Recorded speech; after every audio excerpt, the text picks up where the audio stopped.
자, 오늘 이제 7장 말씀을 보겠습니다. 7장 말씀을 보는데 오늘 말씀은 여러분들이 참 많이 들었던 설교, 많이 들었던 장입니다.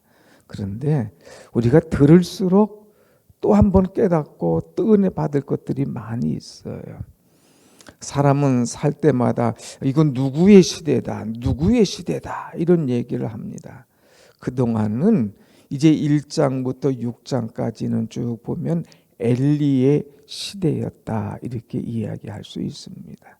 그런데 7장부터는 이제 사무엘의 시대로 넘어갑니다. 엘리의 시대는 특별한 것이 있었다면 이가봇 시대입니다. 그것은 하나님의 영광이 떠났다. 하나님의 영광이 떠난 시대입니다. 그런데 사무엘의 시대는 에벤에셀의 시대라 이렇게 얘기할 수 있습니다. 그것은 하나님께서 도우셨다는 뜻이죠. 오늘 본문 말씀 보면 하나님께서 사무엘을 도와주셨습니다. 그래서 12절 말씀 보면 여호와께서 여기까지 우리를 도우셨다 하고 이제 기념비를 세우는데 그 이름이 바로 에벤에셀이라 하니라 그랬어요. 하나님께서 여기까지 우리를 도우셨다. 에벤에셀. 얼마나 귀한 겁니까? 사랑하는 여러분, 하나님께서 도와주셔서 오늘 여러분들이 여기까지 있게 되는 줄로 믿습니다. 아멘. 오늘까지 있을 뿐만 아니라 하나님은 언제든지 저희들을 도와주셔서 우리가 에벤에셀의 기념비를 세울 수 있도록 하나님 도와주옵소서. 하나님 함께하여 주옵소서. 하나님이 역사하여 주옵소서.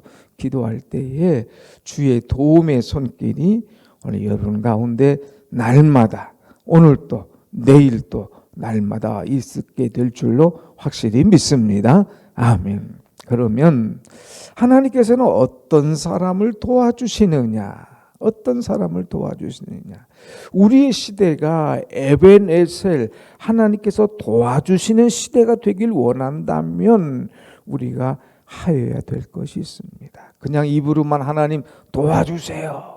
또 안 하는 것보다 낫죠. 기도하니까. 그런데 그것만 아니라 우리가 하여야 될 것이 있다고 하는 거예요.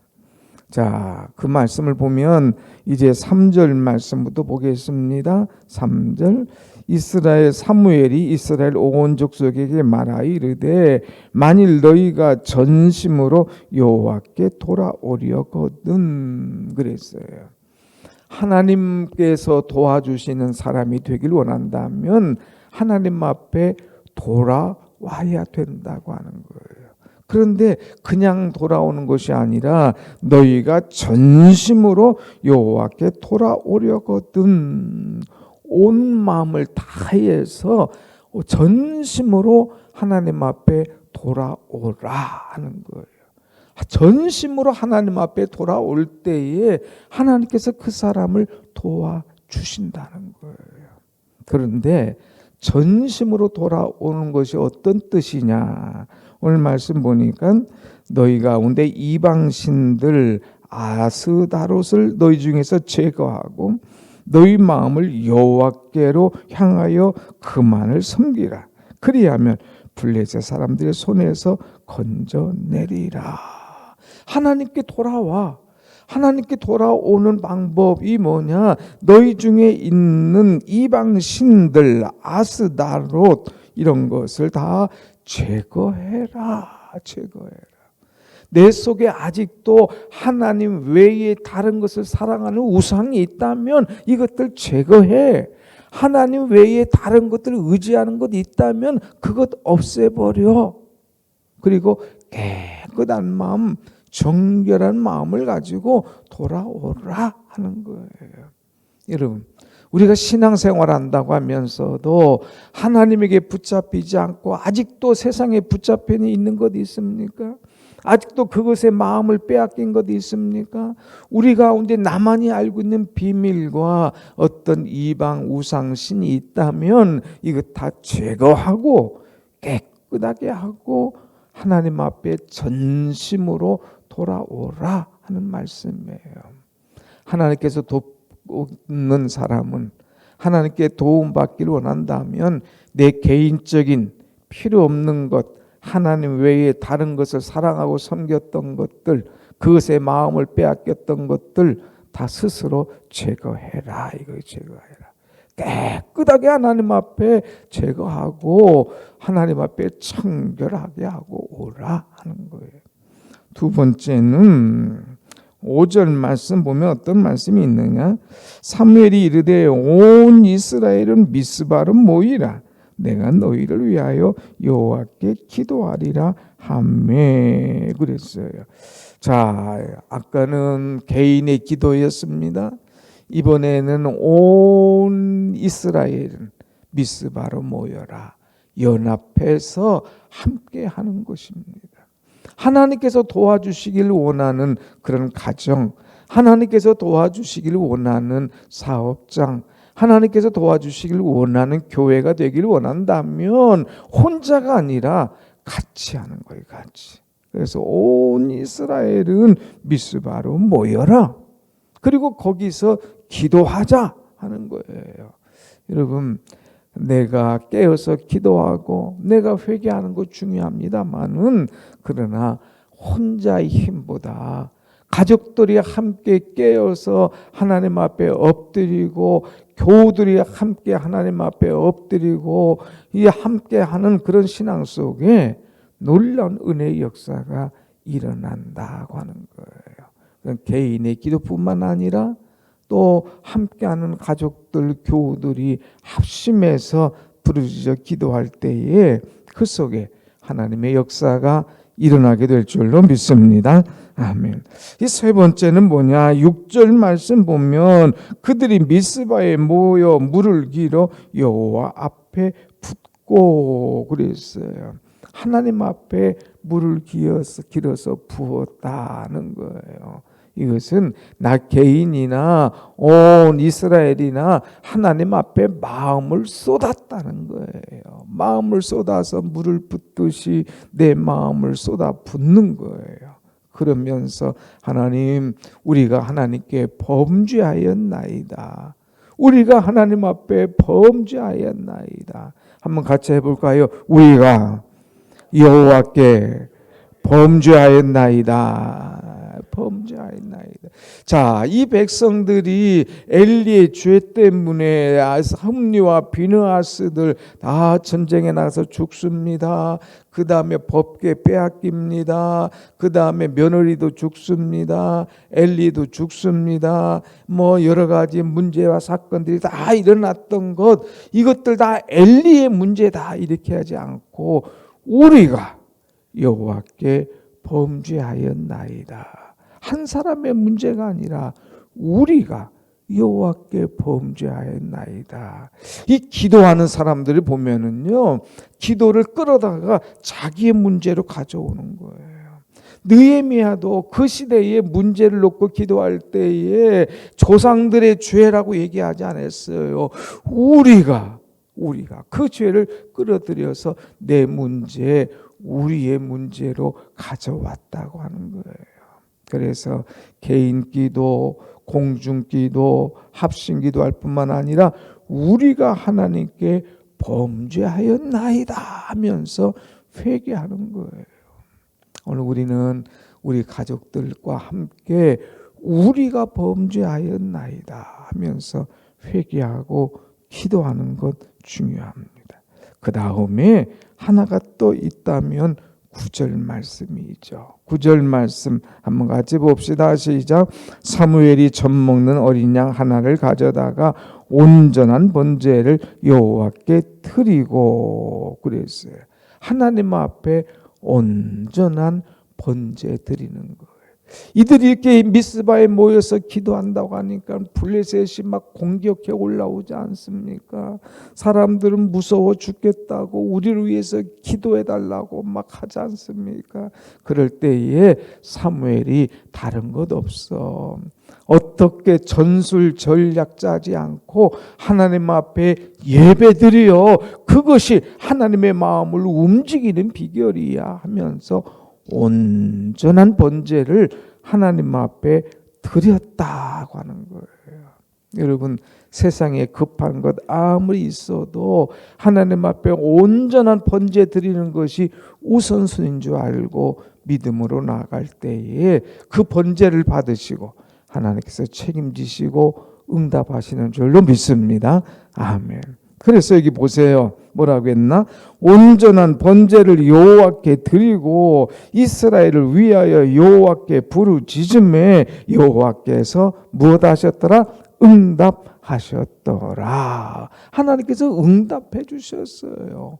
온전한 번제를 하나님 앞에 드릴 때에, 하나님 기뻐하시는 예배를 드릴 때에, 하나님 앞에 마음을 쏟고 간절히 구할 때에 하나님께서 그들의 기도를 부르짖음을 들으시고 응답하셨더라. 응답받는 비결이 다른 것 없어요. 내 마음 전심으로 여호와 앞에 돌아오는 것, 합심하여 하나님 앞에 기도하는 것, 그리고 우리가 범죄하였나이다 하고 하나님 앞에 마음을 쏟는 것, 그리고 여호와 앞에 온전한 번제를 드리는 것, 이것이 하나님 앞에 응답받는 비결이에요. 자, 이 응답이 올 때에 어떤 방법으로 오느냐 보니까 먼저 공격하지 않습니까? 이 블레셋 사람들이 군대가 막 공격할 때에 하나님이 큰 우레를 갑자기 막 하늘에서 내리는 거예요. 공격하러 오는 사람들이 위에서 막 번쩍번쩍하고 큰 막 우레 소리 들릴 때에 이들이 막 주행랑을 치고 도망가는 거예요. 야, 이거 무슨 일이냐? 저들의 하나님, 이 법궤를 가져왔다가 막 다곤이 신상이 넘어져, 또 갑자기 독종이 생겨, 그래서 불안하던 사람들이 막 또 왔는데 보니까 막 번개 막 물에 내리니까, 야, 이제 우리 다 한꺼번에 죽는구나. 그냥 싹 도망가는 일들이 일어나는 거예요. 그래서 큰 우레를 발해서 그들을 어지럽게 하시니 그들이 이스라엘 앞에 패한지라. 나는 번제를 드렸을 뿐이에요. 그런데 일하시는 분은 하나님이신 거예요. 한번 같이 합시다. 내가 기도하면 하나님은 일하십니다. 하나님 일하셔요. 번제를 드렸어요. 합심해서 기도했어요. 그럴 때 막 우레를 발해서 이들이 막 도망가는 거예요. 손 하나 냈습니까? 칼 하나 잡았습니까? 그런 일 없어요. 여러분, 하나님 앞에 이렇게 기도할 때에, 이런 마음을 가질 때에 하나님의 역사가 오늘 여러분 심령과 가정과 여러분 사업장과 모든 일 속에 일어나는 놀라운 역사가 오늘 또 일어나게 될 줄로 믿습니다. 아멘. 이것이 중요한 거예요. 그럴 때에 사무엘이 너무너무 감사했어요. 그래서 하나님 앞에 하나님께서 여기까지 우리를 도우셨다 하고 이제 기념비를 쌓는데 그 기념비가 바로 에벤 에셀이다 하는 거예요. 그런데 사실은요, 아까도 폭넓게 기도했잖아요. 하나님께서 나를 도우셨다. 이 사건 속에서 지금 도와주셨잖아요. 그런데 사무엘은 지금의 사건만 얘기한 게 아니에요. 하나님께서 여기까지, 이 민족이 엘리 우리 제사장의 문제도 있지만 그런 문제를 넘어서서 하나님께서 여기까지 도와주셨다. 그리고 나를 도와주셨다가 아니라 우리 민족을, 우리 나라를, 우리 가정을 여기까지 도와주셨다고 아주 폭넓게 감사하는 그 모습을 보게 됩니다. 여러분, 한번 같이 해봅시다. 여호와께서 여기까지 우리를 도우셨다. 여호와께서 여기까지 우리를, 현재 나만을 도와준 게 아니에요. 우리를 도와주셔서 이렇게 승리하게 하셨다는 것, 이것이 얼마나 감사합니까? 그러니까 하나님께 도움받기를 원하는 사람, 오늘 공식을 그대로 갖다 넣으세요. 내가 여호와 앞에 전심으로 나가야 돼요. 필요 없는 것, 죄된 것, 악한 것 다 제거해버리고, 그 다음에 합심해서 식구들이 다 미스바로 모이고, 그 다음에 우리가 여호와께 범죄하였습니다 하고 함께 회개하고 기도하고 또 하나님 앞에 온전한 번제 쏟을 때에 돕는 역사가 일어난다고 하는 거예요. 자, 그 다음에 중요한 것 있는데 하나 또 봅시다. 13절 말씀 13절 시작. 예, 블레셋 사람들이 굴복하여 다시는 이스라엘 지역 안에 들어오지 못하였으며 여호와의 손이 사무엘에 사는 날 동안에 블레셋 사람을 막으심에. 자, 여호와의 손, 엘리 때도 여호와의 손, 여기 이제 이 다곤 신상이 무너지고 블레셋 사람의 손 가운데서 독한 종기가 나왔을 때도 이들이 얘기한 게 뭐예요? 야, 여호와의 손이, 이거 여호와의 손이 우리에게 독종을 퍼붓는다, 이렇게 얘기를 했잖아요. 그들에게는 싸움의 손, 그들에게 있어서는 엄청난 공격의 손이었는데 오늘 여기서는 하나님께서 보호하시는 손길을 탁 펴는 거예요. 우리에게는 오히려 보호의 손길을 하나님께서 피셔서 그들을 지켜주신다 하는 그런 말씀이에요. 그 다음에 또 14절에 가서는 모든 것들이 회복되었어요. 잃었던 것들이 회복되고 가정이 회복되고 교회가 회복되는 그런 은혜가 임하는 거예요. 그 다음에 가서 14절 맨 마지막에 보면 또 이스라엘과 아모리 사람 사이에 평화가 있었더라. 평화로운 일이 일어나는 거예요. 이제 가정에서 평화, 부부 간의 평화, 교우들 간의 평화, 사업장 간의 평화, 이 좋은 일들이 일어났다 이거예요. 오늘 여러분 어느 시대를 살아갑니까? 이가봇 시대, 아직도 하나님의 영광이 떠난 시대를 살아갑니까? 아니면 에베네셀 시대, 하나님이 도와주시는 시대를 살아갑니까? 어느 시대를 살아가길 원합니까? 오늘 여러분 평생에 하나님께서 도와주시는 에벤에셀의 시대를 살아가는 여러분의 신앙이 되시기를 축원합니다. 아멘. 기도하겠습니다.